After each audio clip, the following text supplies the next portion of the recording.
আলহামদুলিল্লাহি রাব্বিল আলামিন ওয়াসসালাতু ওয়াসসালামু আলা রাসূলিহিল কারীম ওয়া আলা আলিহি ওয়া সাহবিহি আজমাইন। বাংলাদেশ পরিবহন শ্রমিক ফেডারেশন কর্তৃক আয়োজিত আজকের পরিবহন শ্রমিক সমাবেশে উপস্থিত নেতৃবৃন্দ, সমবেত পরিবহন শ্রমিক ভাই ও বন্ধুগণ, আসসালামু আলাইকুম ওয়া রাহমাতুল্লাহি ওয়া বারাকাতুহু।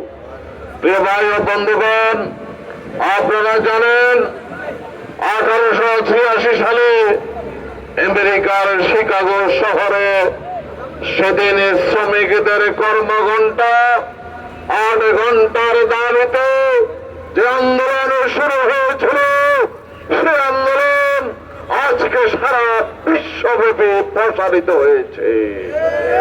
আজকে আন্তর্জাতিক শ্রমিক দিবস উপলক্ষে বাংলাদেশ পরিবহন শ্রমিক ফেডারেশন দাবি জানাতে চায়, পরিবহন শ্রমিকেরা বাংলাদেশের উন্নয়ন অগ্রগতিতে বাংলাদেশের বৈদেশিক মুদ্রা অর্জনে অত্যন্ত গুরুত্বপূর্ণ ভূমিকা রাখে।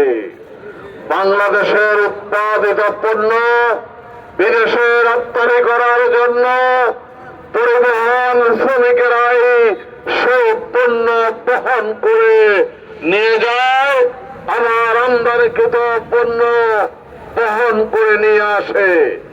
আজকে পরিবহন শ্রমিকদের হাতের ছোঁয়ায় বাংলাদেশ উন্নয়ন অগ্রগতির দিকে এগিয়ে যাচ্ছে, কিন্তু দুঃখ এবং পরিতাপের বিষয় হচ্ছে পরিবহন শ্রমিকদেরকে মূল্যায়ন করা হচ্ছে না। আজকের এই পরিবহন শ্রমিক সমাবেশ থেকে দাবি জানাতে চাই, আর কোন পরিবহন শ্রমিককে ট্রাফিক পুলিশ হয়রানি করতে পারবে না। পরিবহন শ্রমিকদের সহজে শর্তে ড্রাইভিং লাইসেন্স দিতে হবে।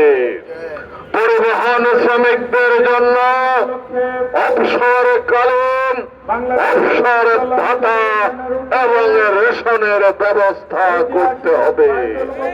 আমার পরিবহন শ্রমিক যাতে স্বাচ্ছন্দ্যে গাড়ি ড্রাইভ করতে পারে, এই জন্য যানজট নিরসনের লক্ষ্যে মহাসড়কগুলোতে, সিটি কর্পোরেশন গুলোতে বাস তৈরি করতে হবে। পরিবহন শ্রমিকদেরকে সম্মান এবং মর্যাদা দিয়ে কথা বলতে হবে। পরিবহন শ্রমিকদের গায়ে যদি কোথাও হাত ওঠে, আমরা সেই হাত ভেঙে খান করে দেব।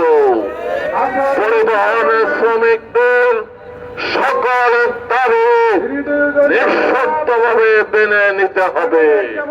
পরিবহন শ্রমিকদেরকে এই দেশের মানুষ তুচ্ছ তাচ্ছিল্য করে কথা বলার আর কোন সাহস করতে পারবে না।